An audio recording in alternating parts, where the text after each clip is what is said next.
नारा जैसे उस दरवाजे के अंदर घुसती है वो देखती है वहाँ पे जितने भी गाड़ियाँ और स्कूल बसें थी वो सभी ऊपर मकड़ी की जाली से लटके होते हैं। ये नजारा देख के वो सभी बोलते हैं ऐसा लगता है कि हम लोग किसी और ही दुनिया में आ गए। नारा हैरान होकर बोलती है तो अच्छा यही है स्पाइडर का अड्डा। वो दोनों सामने चल ही रहे होते हैं तभी ग्यूनो नोटिस करता है उसके बगल में एक हजारों साल पुराना किसी बंदे की बॉडी पड़ी है। तभी ग्यूनो के पास वो मार्क्स वाला बंदा आके बोलता है अरे यार ये आजकल के बच्चे भी, मैंने तुम्हें बोला ना अगर तुम्हें अपनी जिंदगी की थोड़ी भी परवाह है तो यहाँ से चले जाओ। यूनो तो कुछ नहीं बोलता लेकिन नारा को गुस्सा आ जाता है। वो बोलती है भैया आप भी थोड़ा संभल के रहिएगा, मुझे भी आपके चेहरे पे मौत की परछाई दिख रही है। नारा की बातों को सुनकर वो मार्क्स वाला बंदा पता नहीं क्यों डर जाता है। नारा बोलती है मैं तो बस मजाक कर रही थी। ग्यूनो वो दोनों को बोलता है तुम लोग यहाँ पे मजाक मस्ती करने आए हो। ग्यूनो की पूरी गैंग किसी अजीब सी जगह पर चलते हुए जा रही थी। जिहान बोलता है मुझे लगता है ये स्पाइडर लोगों का जानबूझ के एक्सीडेंट कराता है ताकि वो लोग बाद में उसका सोल निकाल पाए। तभी एक चश्मे वाला टकला आदमी बोलता है इंसान की बॉडी की कोई वैल्यू नहीं होती, अगर किसी की वैल्यू होती है तो वो है उसकी अंतरात्मा की। इतना बोल के वो सामने वाले स्केलेटन के सामने सर झुका के बोलता है लॉर्ड बुद्धा आपको फिर से नया जन्म लेने में मदद करे। तभी फादर चोई देखते हैं उस स्केलेटन ने असली का गोल्ड पहन रखा होता है। फिर उनके मन में लालच आ जाती है और उस चेन को उतार के अपने पास रख लेते हैं। वो टकला बोलता है फादर चोई आपको ये सब नहीं करना चाहिए, नहीं तो ऊपर वाला आपको कभी माफ नहीं करेगा। चोई बोलते हैं एक बार जीसस ने कहा था तुम्हारे पास जितनी भी चीजें हैं सबको ले जाकर बेच दो और जाकर गरीबों में दान कर दो।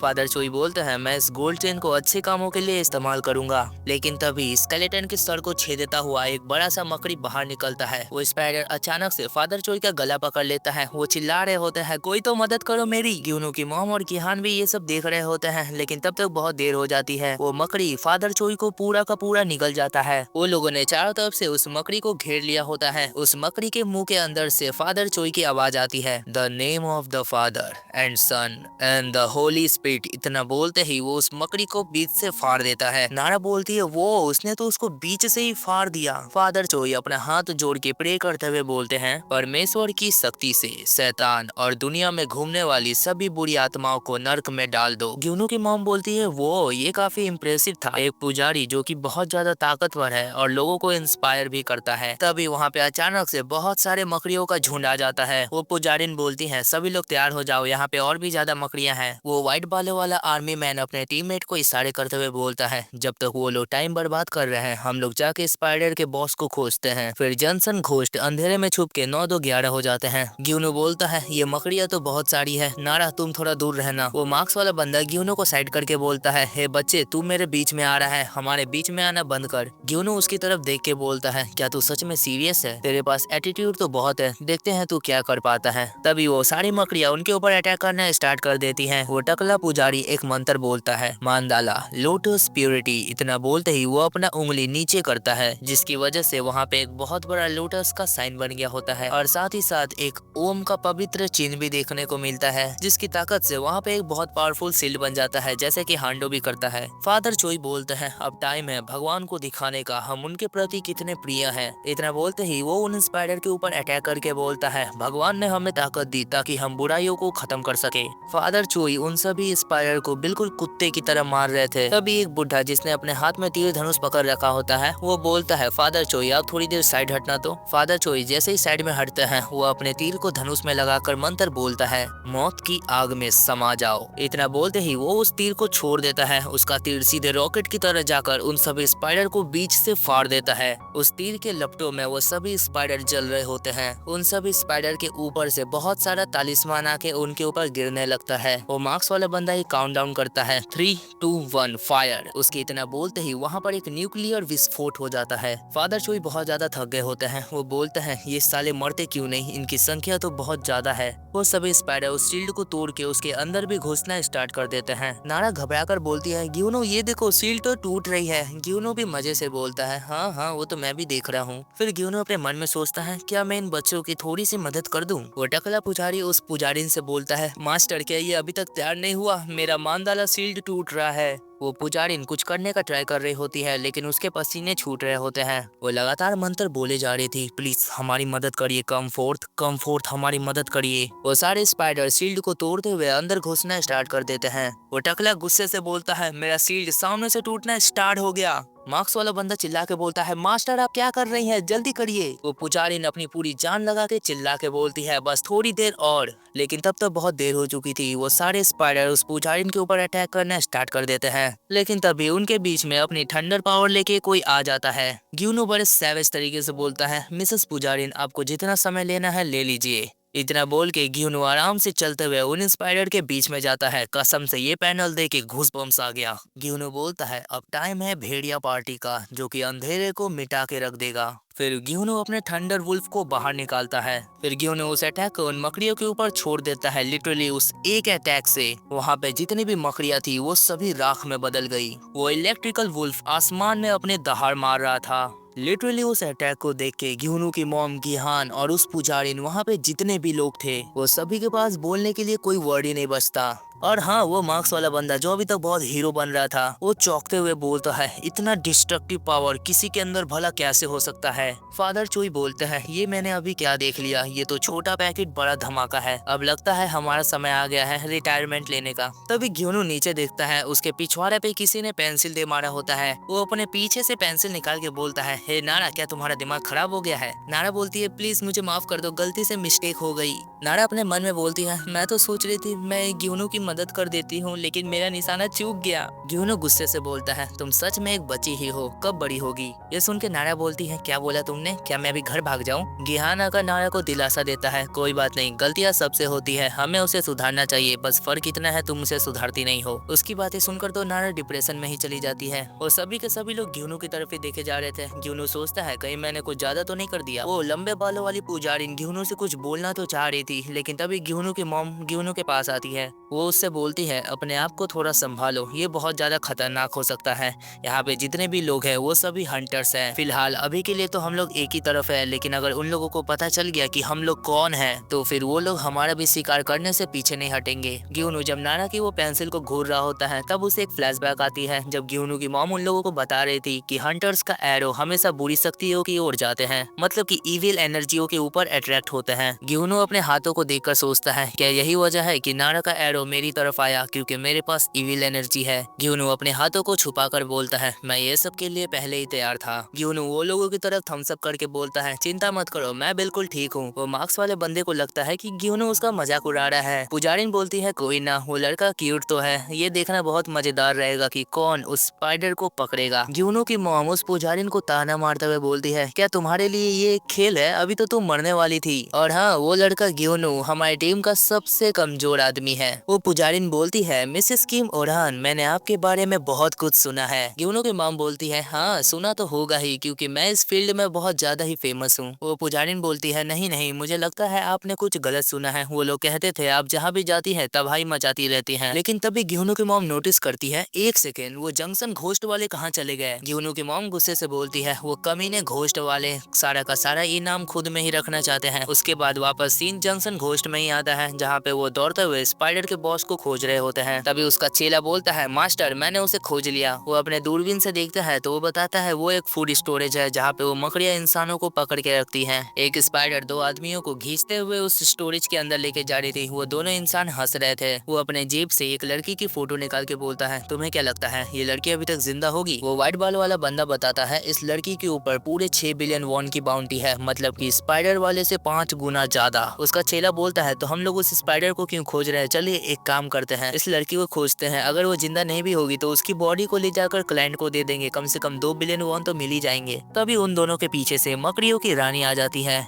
वो उन दोनों से पूछती है, जल्दी बताओ क्लाइंट कौन है, कैसे किसी बच्ची की बाउंटी मेरे से 5 गुना ज्यादा हो सकती है। वो दोनों जैसे ही पीछे मुड़ के देखते हैं, वो स्पाइडर उन दोनों के ऊपर अटैक कर देती है। वो दोनों उस अटैक से बचकर उस स्पाइडर के ऊपर गोलियां बरसाने स्टार्ट कर देते हैं, लेकिन उनके सारे अटैक बिल्कुल यूजलेस होते हैं। वो मकड़ी मुस्कुराते हुए बोलती है, ये सब क्या कर रहे हो तुम, मुझे गुदगुदी हो रही है। तभी वो मकड़ी एक अचानक से अटैक करके उसके पार्टनर को मार देती है। वो बुढ़ा चिल्लाकर बोलता है, नहीं हंटर किम। लेकिन वो लड़का भी बिल्कुल एक रियल सोल्जर की तरह मरते मरते भी उसके ऊपर एक ग्रेनेड फेंक देता है। उस ग्रेनेड के अटैक से उस मकड़ी का आधा फेस ही जल जाता है। मिस्टर हंटर गुस्से से बोलता है, तुम्हारी हिम्मत कैसे हुई मेरे पार्टनर को मारने की। उस बड़े से स्पाइडर के मुंह से वो मकड़ियों की रानी बाहर आके बोलती है, आजकल के हंटर्स में ना असली ताकत है ना असली जज्बात, सिर्फ अजीब गैजेट्स पे भरोसा करके ट्रिक्स दिखाते हैं। वो और भी बताती है है कि पुराने जमाने में वॉरियर सिर्फ और सिर्फ एक तलवार लेकर वॉर में घुस जाते थे और सच बताऊं तो उनको खाने में भी उतना ही मजा आता था। फिर मिस्टर हंटर अपने जेब से खंजर निकाल के बोलते हैं, ठीक है, अगर तुम यही चाहती हो तो आ जाओ, मैं तुम्हारा सामना सिर्फ और सिर्फ एक खंजर से करूंगा। वो लड़की बड़े अजीब तरीके से बोलती है, ये हुई ना बात, तुम्हारे अंदर का ये जज्बा मेरे शरीर में आग लगा देता है।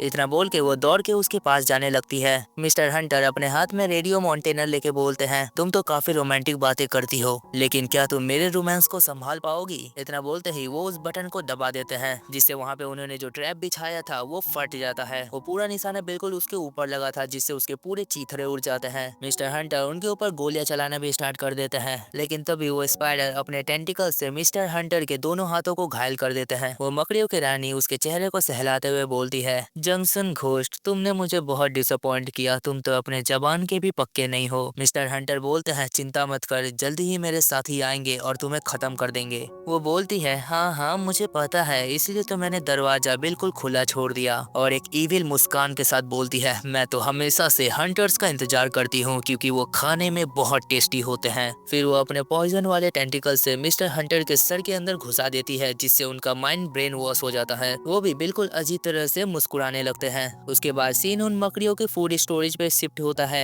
एक मकड़ी नोटिस करती है एक जाले के अंदर से किसी की आवाज आती है। कोई बोलता है, वॉल ऑफ ब्यूटी। इतना बोल के वो उस जाले को काट देता है और उसके अंदर से फटा मकड़ी का जाला निकला हांडो। हांडो भाई बोलता है, अबे भाई ये कैसा घटिया जगह है, कितनी बदबू आ रही है। उसके बाद हमें एक फ्लैशबैक दिखाया जाता है जहाँ पे छोटे हांडो को जंजीरों से बांध के रखा गया था। लोग उसको देख के बोल लेते हैं, ये तो एक मॉन्स्टर है जिसको डेविल ने भेजा है हमारे फैमिली को खत्म करने के लिए। एक ट्रक के अंदर जितने भी सुअर थे सभी को लेके जाया जा रहा था, जिसके अंदर हमारा हांडो भी होता है। हांडो को समझ नहीं आ रहा था वो एक इंसान है या फिर एक जानवर। लेकिन एक दिन एक मिरेकल होता है। हांडो ग्यूनू की मॉम से मिलता है, जो उससे बोलती है, क्या तुम ऐसे ही अपनी पूरी जिंदगी बिता देने वाले हो? तुम या हमेशा के लिए पिग बन के रहना चाहते हो या फिर इंसानों की तरह उनके बीच में रहना चाहते हो? ये सब मैं तुम्हारे ऊपर छोड़ती हूँ। फ्लैशबैक खत्म होते ही सीन वापस हांडो पे आता है। हांडो को कुछ याद नहीं आ रहा होता है कि वो इस जगह पे कैसे आया। उसे तो इतना याद था कि वो स्कूल के बस में था। तभी हांडो अपने गले पे एक निशान देखता है, जो ऑफ कोर्स उस मकड़ी के रानी से लड़ते हुए उसे लगा था। हांडो बोलता है, लगता है मैं उस मकड़ी के अड्डे में हूँ, मुझे सबसे पहले यहाँ से बाहर निकलने के बारे में सोचना पड़ेगा। हांडो यहाँ वहाँ चलते हुए बाहर जाने का रास्ता खोजता है, लेकिन तभी उसके सामने दो स्पाइडर मॉन्स्टर दिख जाते हैं। उन दोनों से छुपने के लिए वो डक के पीछे छुप जाता है। वो सोच रहा होता है, ये लोग तो चारों तरफ है, आखिर मैं यहाँ से बाहर कैसे निकलूं? लेकिन तभी वो दोनों स्पाइडर मॉन्स्टर को हांडो की स्मेल आ गई होती है। वो लोग जैसे ही दौड़ के उसके सामने आते हैं, वो देखते हैं वहाँ पे हांडो था ही नहीं, बल्कि एक स्केलेटन था। हांडो वहाँ से भागकर एक कार के पीछे आ गया होता है। हांडो सोचता है, ये लोग तो बस चार है, क्या मुझे इनसे लड़ना चाहिए? तभी हांडो देखता है उसके सामने ही एक बहुत बड़ा होल है। उसको लगता है कि यही यहाँ से बाहर जाने का रास्ता है। उसके बाद सीन शिफ्ट होता है ग्यूनो लोगों पर, जहाँ पर गिहान हड्डियों के ढेर पे खड़ा होता है। वो बोलता है, मुझे दूर दूर तक सिर्फ हड्डियों का ढेर दिखाई दे रहा है, इसका मतलब है कि हम खो चुके हैं। ग्यूनो की मॉम गुस्से से बोलती है, हमें उन जादू टोने वाले टीम के साथ ही चले जाना चाहिए था, इस तरह तो मैं 1.6 बिलियन हार जाऊंगी। तभी गिहान नोटिस करता है उसके बगल में एक बैग पड़ा हुआ है। वो जैसे उसको उठा के देखता है, वो बोलता है, ये तो हांडो का बैग है। ग्यूनो की मॉम बोलती है, अरे हाँ ये तो हांडो का बैग है, लेकिन ये यहाँ पे कैसे आया? हांडो को तो स्कूल बस में होना चाहिए था ना। तभी वो घबरा कर सोचती है, कहीं इसका मतलब ये तो नहीं कि हांडो यहाँ पर है। ग्यूनो बोलता है, अरे नहीं, अगर हांडो यहाँ पे है तब तो थोड़ी दिक्कत की बात हो सकती है। गिहान बोलता है, अगर वो यहाँ पे है तो हमें जल्दी से जल्दी उसको खोजना पड़ेगा। उसके बाद हम हांडो को देखते हैं, जो कि उस गुफा के अंदर घुस गया होता है। हांडो बोलता है, यहाँ पे तो रोशनी का एक कतरा भी नहीं है, चारों तरफ अंधेरा ही अंधेरा है। तभी हांडो अपने बगल में देखता है तो वहाँ पे एक आदमी होता है, जो कि उस मकड़ी के पॉइजन की वजह से हंस रहा था। वहाँ पे सिर्फ वही नहीं बल्कि बहुत सारे लोग होते हैं। हांडो अपने मन में सोचता है, क्या इतने सारे लोग, क्या ये बाहर जाने का रास्ता नहीं है? तभी हांडो को रियलाइज होता है, ये कोई बाहर जाने का रास्ता नहीं बल्कि एक फूड स्टोरेज है। उन सब लोगों को देखकर हांडो को सुअर की झुंड की याद आती है।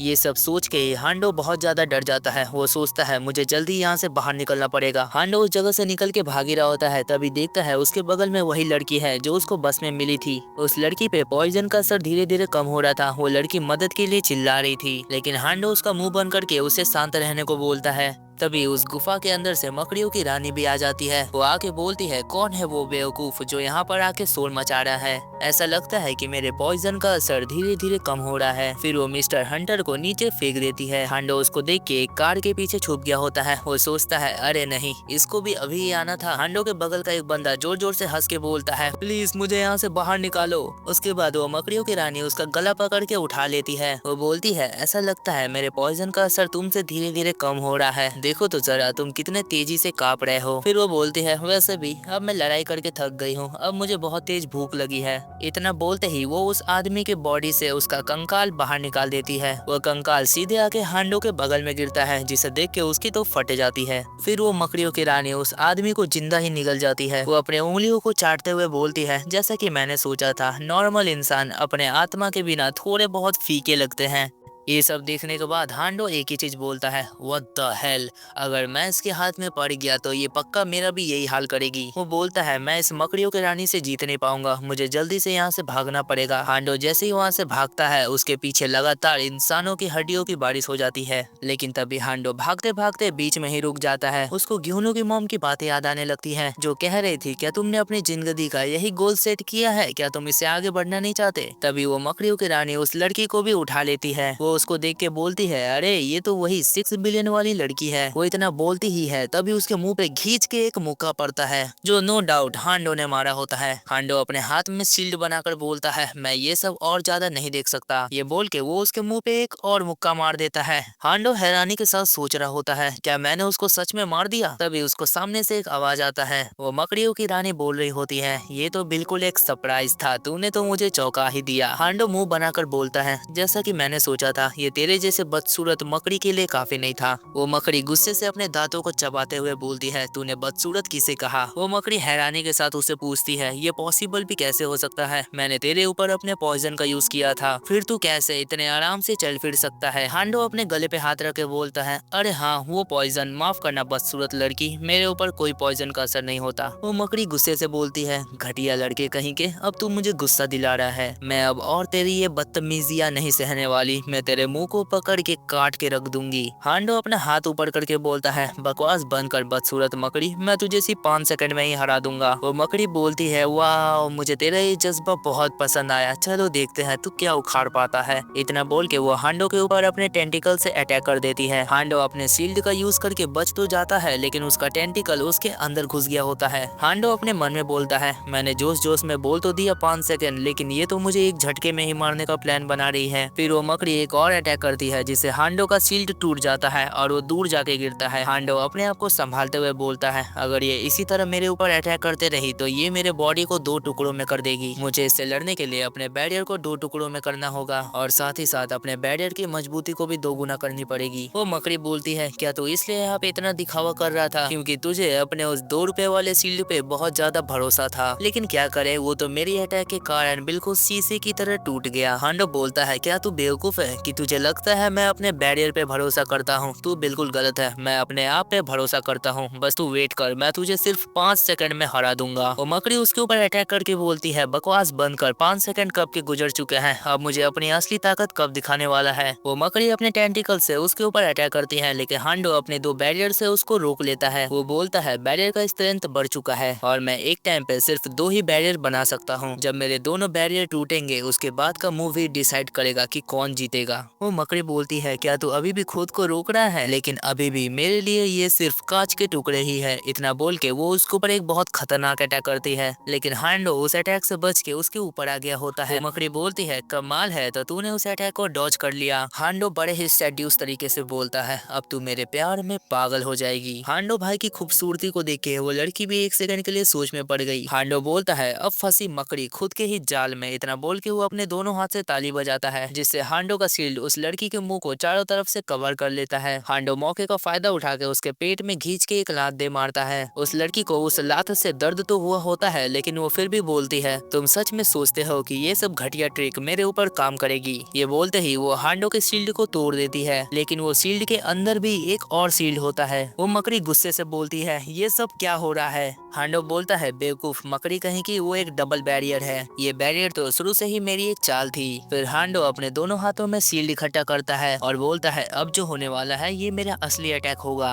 उस मकड़ी ने वो बैरियर को भी तोड़ दिया होता है। वो चिल्ला के बोलती है तूने मेरा बहुत दिमाग खराब कर दिया, अब तू नहीं बचेगा। इतने में ही हांडो अपना अल्टीमेट मूव यूज करता है, सोल कलेक्टिव। इतना बोलते ही आसमान से एक चमकता हुआ शील्ड सीधे आके उस मकड़ी के ऊपर गिरता है, जिससे वो सीधे जाके जमीन के ऊपर चिपक जाती है। हांडो खुश होकर बोलता है मैं जीत गया। लेकिन तभी हांडो देखता है उस मकड़ी का सर धड़ से अलग नहीं हुआ था। वो शील्ड उसके गले को नहीं काट पाया। वो उस शील्ड को तोड़ते हुए खड़े होकर बोलती है अब मुझे उम्मीद है कि तेरे 5 सेकंड खत्म हो गए होंगे। हांडो गुस्से से सोचता है क्या मेरा स्पेशल अटैक भी उसके गले को नहीं काट पाया। वो मकड़ी अपने गले को सहलाकर बोलती है बस तू इतना ही कर सकता था। हाँ मैं मानती हूँ तेरे अटैक में दम तो था, लेकिन तेरी जानकारी के लिए बता दूं तेरे जैसे बहुत सारे हंटर आए थे जिन्हें लगता था उनके अंदर कुछ स्पेशल है, लेकिन अंत में वो भी बस मेरा खाना बन के रह गए। लेकिन तूने मुझे 5 सेकंड के लिए बहुत तंग किया, इसलिए मैं खास तेरे सर को अपने दरवाजे के सामने लगाऊंगी। हांडो बोलता है ये मेरे लिए ऑनर की बात है बुढ़ी कहीं की। ये वर्ड सुनने के बाद तो उस मकड़ी का दिमाग ही खराब हो जाता है। वो बिल्कुल पागलों की तरह हांडो के ऊपर लगातार अटैक किए जा रही थी। उसमें से एक अटैक उसके पैर में लग जाता है। फिर वो हांडो को अपने टेंटिकल से चारों तरफ से घायल कर देती है। वो हांडो के पास आके बोलती है अगर तू चुपचाप सोया रहता तो आराम से अपने सपने में ही मर जाता। हांडो का चेहरा काला पड़ जाता है। फ्लैशबैक आता है उसके दर्द का और वो गुस्से में बोलता है वो कमजोर इंसान कब का मर चुका है। मैं चाहे कभी कितना ही दुख में था, लेकिन मैं कभी हारा नहीं और ना कभी हार मानूंगा। हांडो अपना हाथ ऊपर उठाता है। आसमान से एक बड़ा शील्ड नीचे आता है। वो मकड़ी बोलती है क्या तू अभी तक हार नहीं माना। हांडो ने अपने मैजिक को ट्रक के साथ कंप्रेस करके एक भारी मैजिक बना दिया था और सीधे अटैक करता है उस मकड़ी के गले पे, जिसे हमें साफ साफ उसका गला कटा हुआ दिखाई देता है। उस मकड़ी का गला कट के दूर जाके गिरता है। हांडो मुस्कुराकर बोलता है फाइनली ये काम कर गया, मैं जीत गया। वो मकड़ी का सर नीचे जमीन में पड़ा होता है बिना किसी रिएक्शन के। हांडो उस लड़की के पास जाके बोलता है हे जल्दी होश में आओ, तुम कब तक सोती रहोगी। वो लड़की हांडो को देख के बोलती है तुम काफी हैंडसम हो। हांडो भाई बोलता है हाँ मुझे पता है। वो लड़की मानो नशे में होती है। वो बोलती है देखो वो सर अपने आप चल रहा है। हांडो जैसे ही पीछे मुड़ता है वो बहुत ज्यादा शॉक हो जाता है क्योंकि वो मकड़ी मरी नहीं होती। वो उससे बोलती है क्या ये लड़की तेरी गर्लफ्रेंड है, तुझे शर्म नहीं आता जब तू मेरे साथ खेल रहा होता है तब तू किसी और लड़की से फ्लर्ट कैसे कर सकता है। वो अपने सर को वापस जोड़ते हुए बोलती है यही एक रीजन है कि मुझे हैंडसम लड़के बिल्कुल पसंद नहीं है, तू तो बस एक घटिया प्ले बॉय है। हांडो बोलता है क्या बकवास है ये, मुझे ऐसी लड़कियां बिल्कुल पसंद नहीं है जो अपने कटे हुए सर को दोबारा जोड़ ले। वो मकड़ी अपने सबसे खतरनाक वाले रूप में ट्रांसफॉर्म हो जाती है और हांडो के ऊपर अपने टेंटिकल से अटैक कर देती है। हांडो जैसे तैसे अपने शील्ड से उसके अटैक को रोकता तो है। वो मकड़ी बोलती है ओहो देखो तो ये कितना प्यारा है, तुम अपनी गर्लफ्रेंड को बचाने के लिए कितना सेक्रीफाइस कर रहे हो। हांडो बोलता है बकवास बंद कर बदसूरत मकड़ी कहीं की, मैं उस लड़की को जानता भी नहीं हूँ। और मकड़ी मुस्कुरा कर बोलती है चलो बच्चे अब तूने बहुत मजे कर लिए, अब बारी है तेरे मरने की। इतना बोलते ही वो हांडो का शील्ड तोड़ते हुए अपना टेंटिकल उसके बॉडी में घुसा देती है। फिर हांडो के ऊपर भी पॉइजन का फिर से असर हो जाता है और वो पागलों की तरह मुस्कुराने लगता है। फिर हांडो देखता है कि वो एक छोटे बच्चे में बदल गया होता है। वो सोचता है क्या ये कोई सपना है, फिर बोलता है नहीं ये कोई सपना नहीं है बल्कि उस वेनम के पॉइजन की वजह से ये उसकी यादें हैं जो दिखाई दे रही है। तभी हांडो के कंधे पे कोई हाथ रखता है। वो एक लड़का और लड़की होते हैं। उन दोनों ने हांडो को एडॉप्ट किया था और उसे अपने घर लेकर आ गए थे।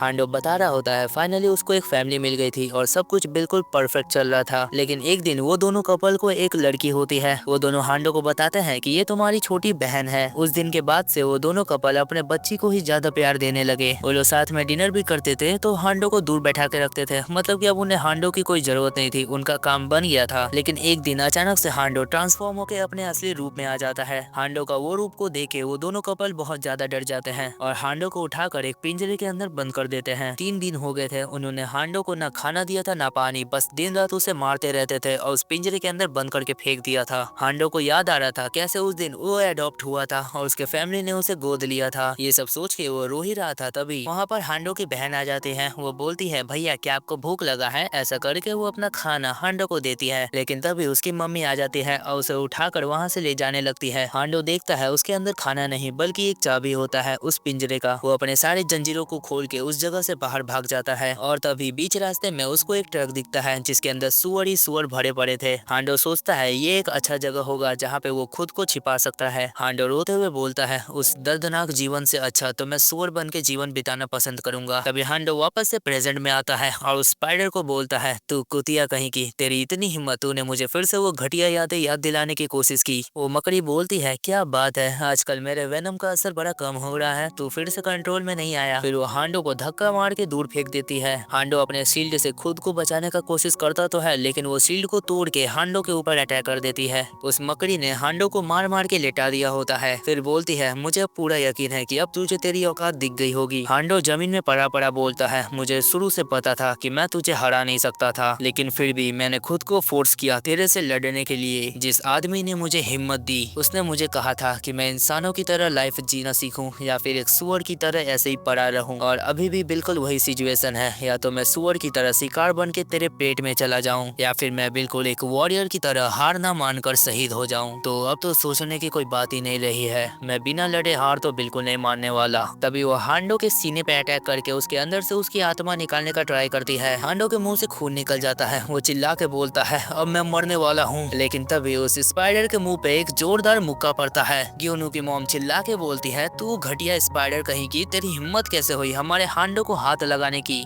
ये सब देख के हांडो बस एक ही बात बोलता है, एक बार फिर से मिरेकल हो गया। उस खतरनाक मुक्के से वो स्पाइडर सीधे जाके कचरे के ढेर में गिरती है। उस जगह पर पूरा दानगन गैंग आ चुका था। ग्यूनू हांडो से पूछता है, क्या तू ठीक है? उसकी मॉम उसके चेहरे को पकड़ के बोलती है, ओ नो, ये देखो उस घटिया स्पाइडर ने हमारे प्यारे पिगी का चेहरा बिगाड़ दिया। हांडो इमोशनल होके बोलता है, क्या तुम सभी लोग यहाँ पर मुझे बचाने के लिए आए हो? उसकी मॉम बोलती है, हाँ बिल्कुल सही कहा, अगर तुम्हारा फैमिली डेंजर में हो तो हमें तो उसे बचाना ही पड़ेगा। नारा उनको घूरते हुए बोलती है, कितनी झूठ बोल रही है, ये तो यहाँ पे 1.2 बिलियन के लिए आई थी। हांडो अपने मन में सोचता है, फैमिली, अरे हाँ मैं तो भूल गया था, अब मेरे पास एक फैमिली भी है। गिहान हांडो को उठाते हुए बोलता है, तुमने तो कमाल कर दिया, तुमने इस स्पाइडर को इतने देर तक रोक के रखा। हांडो बोलता है, अरे नहीं, वो स्पाइडर तो लगभग मुझे मारने ही वाली थी। हांडो ग्यूनू की तरफ देख के बोलता है, और देखो तो यहाँ पे मेरा प्यारा छोटा भाई ग्यूनू भी आया है। ग्यूनू मुंह बना के बोलता है, मैंने तुझे कभी अपना बड़ा भाई नहीं माना। हांडो भी बोलता है, हाँ साले मुझे पता है। फिर वो दोनों हैंड शेक करके बोलता है, लेकिन फिर भी तूने यहाँ पे आया उसके लिए बहुत बहुत शुक्रिया।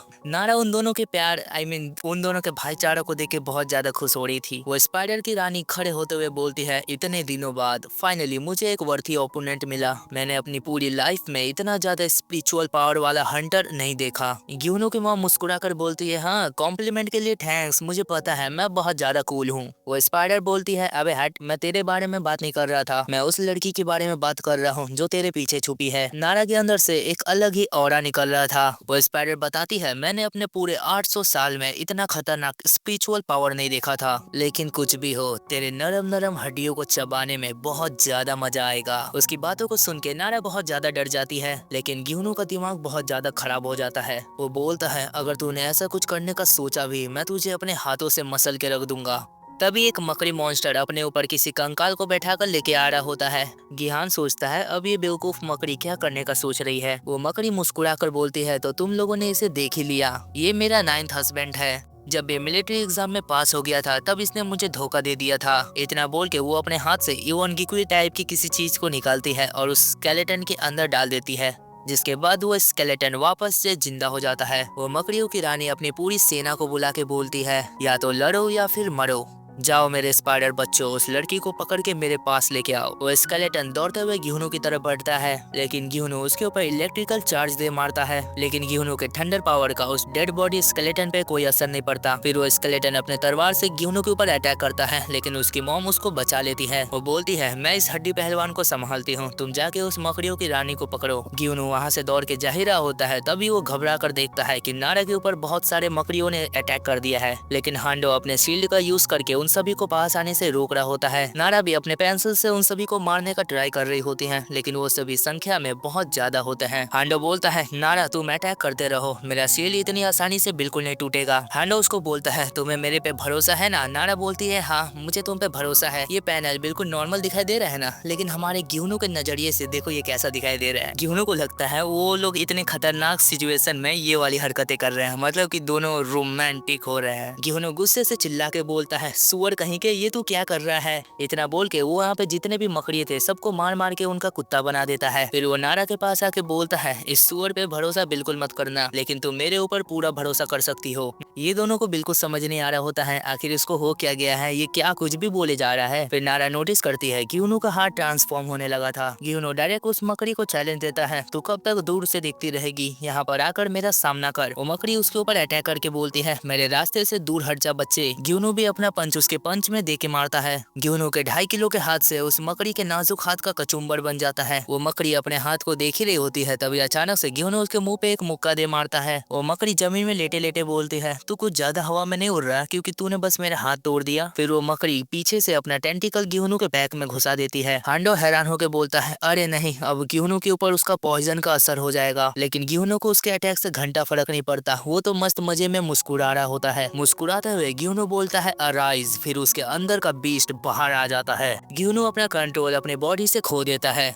उसके अंदर का भेड़िया बोलता है, मैंने तुझे कहा था एक दिन तुझे मेरी जरूरत जरूर पड़ेगी, और वो दिन आज है। इतना होते ही ग्यूनो एक जोरदार दहाड़ मारता है। वो मकड़ी हैरान होकर बोलती है, क्या तू इंसान नहीं एक डॉग है? लेकिन अब ये ग्यूनो नहीं है, ये एक ऐसा मॉन्स्टर है जो बातचीत करना पसंद नहीं करता। इतना होते ही वो उसके मुंह पे एक जोरदार मुक्का मारता है। उस मुक्के का पावर इतना ज्यादा होता है कि आसपास के गाड़ियां, बस और सब कुछ हवा में उड़ जाता है। नारा घबरा कर बोलती है, अरे नहीं ग्यूनो। हांडो उसको रोक के बोलता है, तुम मुझसे दूर रहो, वो अब ग्यूनो नहीं है। जब ग्यूनो के अंदर का भेड़िया बाहर आता है तब वो इंसान नहीं रहता, वो एक मॉन्स्टर बन जाता है और उसके सामने जाना खतरे से खाली बिल्कुल नहीं है। नारा अपने मन में सोचती है, क्या ग्यूनो फिर से वैसा बन जाएगा? उस एक ही मुक्के से वो मकड़ी धराशायी हो गई थी। फिर ग्यूनो पीछे पलट के उन लोगों की तरफ देखता है। गिहान घबरा कर बोलता है, अरे नहीं, मुझे लगता है एक बड़ी मुसीबत आने वाली है। तभी वो स्पाइडर चुटकी बजाती है और ग्यूनो को चारों तरफ से मकड़ियों के जाले ने घेर लिया होता है। वो मकड़ी एक बड़े से ट्रक को उठा के ग्यूनो के ऊपर गिराने वाली होती है, लेकिन ग्यूनो उछल के उससे बच जाता है। लेकिन तभी वो मकड़ी एक और ट्रक को ले जाके ग्यूनो के ऊपर मार देती है। ग्यूनो उस ट्रक के अंदर छेद करते हुए उस मकड़ी के ऊपर घींच के एक लात मारता है। ग्यूनो के एक ही लात में उस मकड़ियों के रानी का काम 36 हो जाता है। वो मकड़ी मुस्कुरा कर बोलती है, अब मैं सब कुछ समझ सकती हूँ, तुम तो बिल्कुल हमारे जैसे हो। इससे पहले वो कुछ और बोल पाती, ग्यूनो उसके पेट में घींच के एक मुक्का मारता है और बोलता है, एक जैसे, इससे तेरा मतलब क्या है?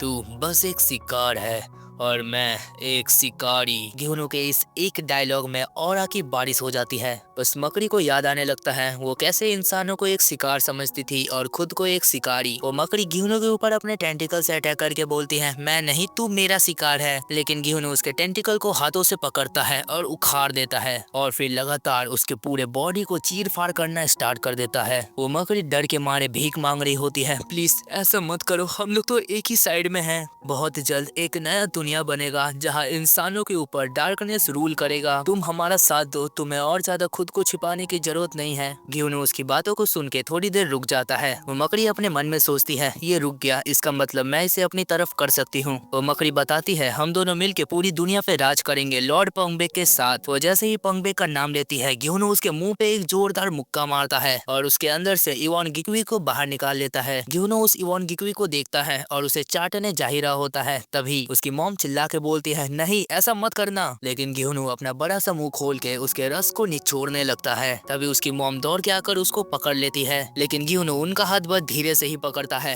वो बोलती है, अरे नहीं, इसकी ताकत बहुत ज्यादा है, मैं अपनी ताकत खो रही हूँ। ग्यूनो उनके ऊपर अटैक करने ही वाला था, तभी गिहान अपने रेड सेकलेस चेन का यूज करता है जो ग्यूनो को चारों तरफ से बांध देता है। ग्यूनो के मॉम उसके ऊपर अटैक करके बोलती है, जल्दी से होश में आ जाओ। ग्यूनो ने अपने हाथ में बंधे चेन को तोड़ दिया होता है और उनके ऊपर अटैक करने जा ही रहा होता है। तभी एक बहुत तेज रोशनी चमकती है। वो चमकीली रोशनी नारा के अंदर से आ रही होती है। वो सीधे आके ग्यूनो के गले लग जाती है। नारा उसको शांत कराते हुए बोलती है, वो स्पाइडर अब मर चुकी है, अब तुम वापस से इंसान बन सकते हो। नारा उसको गले लगा के बोलती है, मुझे पता है तुमने ये इसलिए किया था कि तुम हम सभी को प्रोटेक्ट कर सको। नारा को याद आता है कैसे ग्यूनो ने बोला था, तुम किसी पे भरोसा मत करो, बस मेरे पे करो। और इस वक्त नारा यही बोल रही होती है कि मैं तुम पे सबसे ज्यादा भरोसा करती हूँ। लेकिन तभी ग्यूनो अचानक से नारा के गले को पकड़ लेता है और गुस्से से गुर्राते हुए बोलता है, तुम सिर्फ मेरी हो। फिर वो नारा का गला पकड़ के उसे जमीन में लेटा देता है। वो बोलता है, तुम मुझे इतना ज्यादा परेशान क्यों करती हो? तुम उस लड़के गिहुनू के लिए इतना ज्यादा मायने क्यों रखती हो?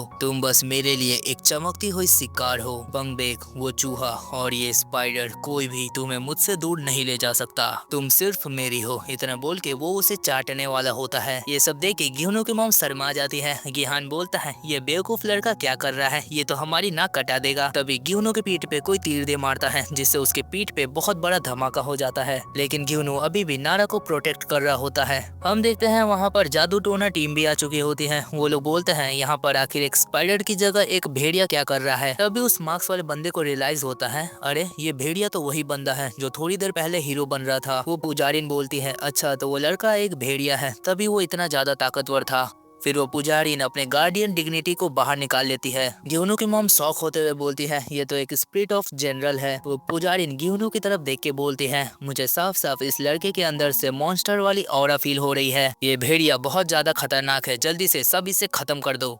उसके इतना बोलते ही सब तैयार हो जाते हैं उसके ऊपर अटैक करने के लिए। तभी उनके बीच में नारा आ जाती है। वो बोलती है, ये कोई मॉन्स्टर नहीं है, बल्कि ये तो मेरा दोस्त है। फादर चोई बोलता है, क्या बकवास कर रही हो लड़की? ये मॉन्स्टर अभी थोड़ी देर पहले तुम्हें खाने वाला था। नारा बोलती है, ऐसा इसलिए क्योंकि उसके अंदर हार्मोन चेंज हो रहे हैं, इसलिए वो मेरे तरफ अट्रैक्ट हो रहा था। वो मार्क्स वाला बंदा सोचता है, आखिरकार ये लड़की बोल क्या रही है? गियोनो के अंदर कोई हार्मोन चेंजेस नहीं हो रहे हैं, वो बस प्यार दिखाने का एक तरीका था। जैसे अगर तुम्हारे पास कोई डॉगी होगा तो देखना, वो जब भी तुम्हें प्यार करेगा तो तुम्हें चाटने लगता है। वो भी सेम गियोनो के साथ है, वो उसे प्यार से चाट रहा था, कोई हार्मोन चेंजेस नहीं हो रहा था। गियोनो की मॉम बोलती है, ये लड़की पागल है क्या? कुछ ज्यादा ही फिल्में देखने लगी है आजकल। तभी वो बुढ़ा फ्रेम इनफर्नल एरो गियोनो के ऊपर छोड़ देता है। वो गियोनो को लगने ही वाली होती है। तभी हांडो अपना ब्यूटी ऑफ वॉल खड़ा कर देता है। हांडो गुस्से से बोलता है, क्या तुम सभी एक नंबर के बेवकूफ हो? तभी वो गार्डियन डिग्निटी गियोनो के ऊपर अटैक करने के लिए आगे बढ़ता है। गियोनो नारा को पकड़ता है और एक जोरदार छलांग लगा के वहाँ से दूर तरफ आ जाता है। गियोनो की मॉम गिहान को बोलती है, जल्दी जाओ और उसे पकड़ के मेरे पास लेके आओ। गिहान उसके पीछे भागते हुए सोचता है, उसकी फिजिकल एनर्जी कुछ ज्यादा ही बढ़ गई है, क्या मैं उसे पकड़ पाऊंगा? अगर मान लो मैंने उसे पकड़ भी लिया तो क्या मैं उसे इंसान बना के वापस शांत करा पाऊंगा? लेकिन शायद ये नारा कर सकती है। वो पुजारिन गियोनो की मॉम से पूछती है, क्यों तुम सभी एक भेड़िए को बचा रहे हो? गियोनो की मॉम बड़े सीरियस तरीके से बोलती है, तुम अपने काम से मतलब रखो, हम उसे संभाल लेंगे। और हाँ, एक बात और, अगर तुमने फिर से मेरे बच्चों के ऊपर अटैक करने की कोशिश की फिर मैं तुझे बीच से फाड़ दूंगी। उनकी धमकियां सुन के पुजारिन बिल्कुल शांत हो जाती है। तभी वो मार्क्स वाला बंदा बोलता है, मास्टर वो देखिए, ओ दानगन टीम ने स्पाइडर को पकड़ लिया। फादर चोई बोलता है, जैसा कि हमने मिसेस ओरान के बारे में अफवाह सुनी थी, वो बिल्कुल सेम टू सेम वैसी ही है। तभी हांडो नोटिस करता है कि स्पाइडर का हेड तो है ही नहीं, यहाँ से गायब हो चुका है। वो घबरा कर पूछती है, क्या ये क्या बकवास कर रहे हो?